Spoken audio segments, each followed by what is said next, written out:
अगर पीने का पानी फ़िल्टर नहीं करोगे तो पानी में मौजूद माइक्रो ऑर्गेनिज़म्स आपके बॉडी सिस्टम को डैमेज करेंगे बाय सेवरल डिजीज़।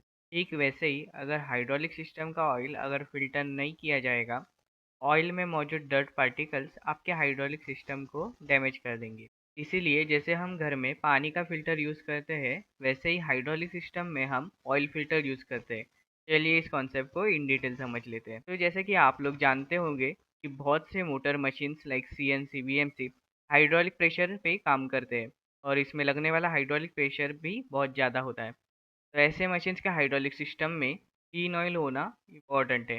लेकिन सवाल आता है कि क्यों क्लीन ऑयल चाहिए और कंटेमिनेटेड ऑयल से क्या डैमेज होता है आपके हाइड्रोलिक सिस्टम को। अगर इस क्वेश्चन का आंसर हमें मिल जाएगा तो हमें ऑयल फिल्टर का क्या काम होता है वो समझने में बहुत आसानी होगी। सबसे पहले समझ लेते हैं कि हमारा ऑयल कंटेमिनेटेड कैसे होता है। पहला रीज़न है सैंड एंड डस्ट पार्टिकल्स, जो कि कभी-कभी ऑयल टैंक में गिरते हैं या फिर एयर के मीडियम से ऑयल तक पहुंच जाते हैं। सेकेंड रीज़न है वाटर। अगर ऑयल में वाटर मिक्स हो गया तो वो ऑयल की केमिकल एंड मैकेनिकल प्रॉपर्टी को चेंज कर सकता है, जिससे कि आपका ऑयल डिग्रेड या फिर कंटेमिनेटेड हो जाता है। थर्ड रीज़न है सील्स, होजेस के wear particles and even rubber chips particles. ये सब हाइड्रोलिक कंपोनेंट्स के पार्टिकल्स होते हैं जो लगातार हाई प्रेशर ऑयल फ्लो की वजह से वेयर होते हैं। वैसे ये जो जितने भी मैंने अभी तक डर्ट और वेयर पार्टिकल्स की बात की है, वो सब मिनिमम 20 माइक्रॉन्स के साइज के होते हैं, जितने हम हमारे आंखों से देख भी नहीं सकते, और कुछ कोर्स पार्टिकल्स भी हो सकते हैं।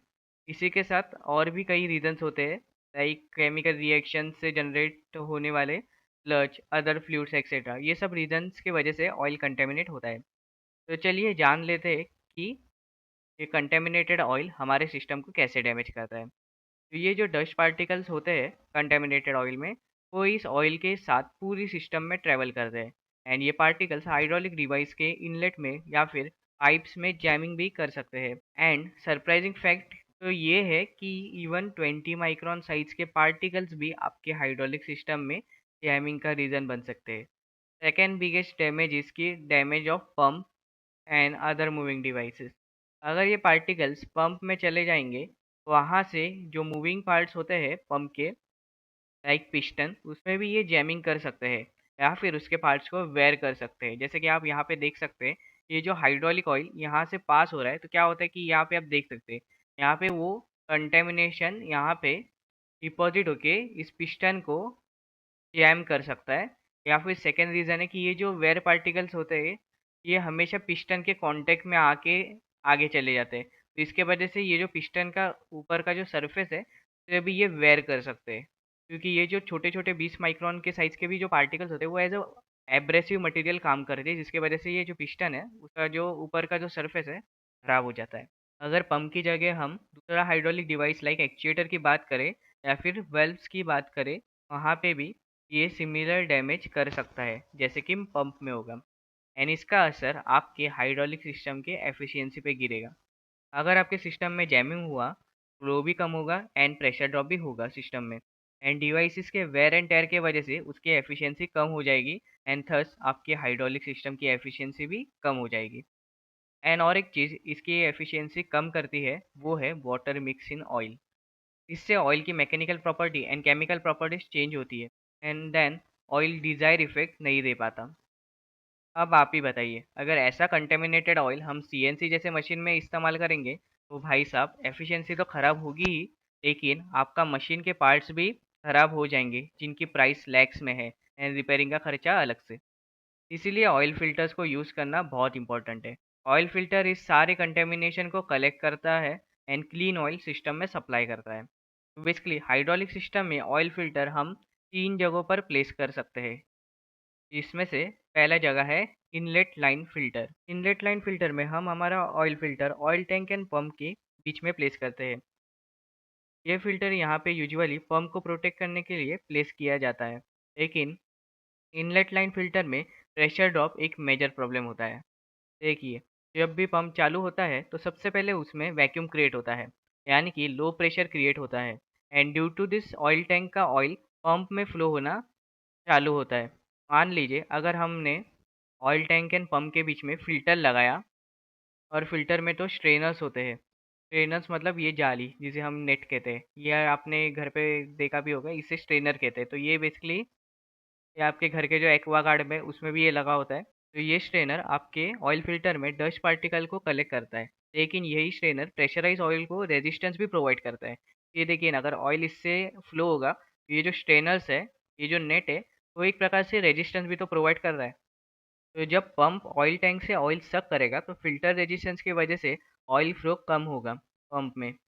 एंड अगर पंप में ऑयल फ्लो कम हुआ तो पंप आउटलेट पे प्रेशर भी कम जनरेट होगा, जिसके वजह से सिस्टम में प्रेशर ड्रॉप होगा। तो इसलिए इनलेट लाइन फिल्टर के स्ट्रेनर कोर्स साइज के होने चाहिए। कोर्स साइज मतलब अगर आपने ये जो जाली देखी होगी, इसके बीच में जो होल्स होते हैं, तो जितने बड़े होल्स होंगे ना हम उसे कोर्स बोलेंगे। कोर्स मतलब कि बड़ा, एंड फाइन मतलब कि स्मॉलेस्ट। यानी कि जितने कम साइज़ के होल होंगे स्ट्रेनर के बीच में उतना वो फाइन होगा, और जितने बड़े साइज़ होंगे उतना वो कोर्स होगा। तो यहाँ पे हमें जो ऑयल रेजिस्टेंस है उसे कम करना है, इसलिए हम लोग क्या करेंगे, इनलेट लाइन फ़िल्टर में हम लोग कोर्स साइज़ के स्ट्रेनर्स यूज़ करेंगे, और इस फ़िल्टर की साइज़ भी बड़ी होनी चाहिए ताकि अच्छे से फ़िल्ट्रेशन हो। सेकंड है प्रेशर लाइन फ़िल्टर, जिसमें हमारा फ़िल्टर पंप के बाद में प्लेस होता है, एंड इसका पर्पस होता है कि वेल्व्स एंड एक्चुएटर को प्रोटेक्ट करना। अब यहाँ पे आप fine size strainers and small size filter use कर सकते हैं, क्योंकि यहाँ पे हमें ऑयल सक नहीं करना होता है, बल्कि यहाँ से प्रेशराइज़ ऑयल फ्लो होता है। तो इसलिए हम फाइन साइज स्ट्रेनर यूज़ कर सकते हैं। लेकिन इस टाइप के फ़िल्टर में जो स्ट्रेनर्स यूज़ होंगे, उसकी स्ट्रेंथ बहुत हाई होनी चाहिए, क्योंकि ये प्रेशर लाइन में सिचुएटेड है। यहाँ पे ऑयल प्रेशर बहुत हाई होता है, एंड इसलिए जो ऑयल इस फिल्टर से फ्लो होगा वो भी बहुत हाई प्रेशराइज ऑयल होगा। लेकिन क्योंकि इस ऑयल फिल्टर से प्रेशराइज ऑयल पास होने वाला है, इसलिए इसका जो स्ट्रेनर का जो स्ट्रेंथ है वो बहुत हाई होना चाहिए, क्योंकि उसे उस प्रेशराइज ऑयल को विथस्टैंड भी करना है।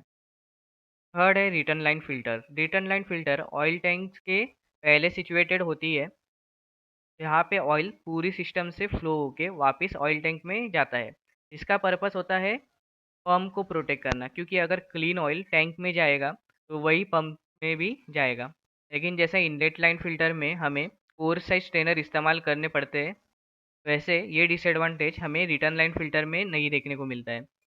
एंड हम सबसे फाइन साइज वाला स्ट्रेनर इस फिल्टर में लगा सकते हैं, क्योंकि यहाँ पे अगर प्रेशर ड्रॉप हुआ तो हमें कुछ भी फ़र्क नहीं गिरेगा, क्योंकि ये ऑयल अब ऑयल टैंक में ही जाने वाला है। इसका और एक एडवांटेज है कि जैसा प्रेशर लाइन फ़िल्टर को हाई प्रेशराइज़ ऑयल को विथस्टैंड करना पड़ता है, वैसे रिटर्न लाइन फ़िल्टर में नहीं होता। रिटर्न लाइन फ़िल्टर में आने वाला ऑयल लो प्रेशर का होता है, थस रिटर्न लाइन फ़िल्टर के स्ट्रेनर्स को लो प्रेशर ऑयल को विथस्टैंड करना पड़ता है। एंड हाँ, ऑयल फ़िल्टर में मेन 2 टाइप्स होते हैं। पहला है full flow filter and second है प्रोपोर्शनल फ्लो फ़िल्टर। अब क्योंकि ये वीडियो थोड़ी लंबी ना हो जाए आपके लिए, एंड ये दोनों फ़िल्टर एक सेपरेट टॉपिक भी है, तो मैं इस पे एक इन डिटेल वीडियो बना के अपलोड कर दूंगा, एंड इवन स्क्रीन पे आपको वीडियो मिल जाएगी। बाकी ये वीडियो कैसी लगी प्लीज़ कमेंट में बताना, एंड अगर कुछ डाउट्स हो गए तो वहाँ पूछ लेना। Thank you.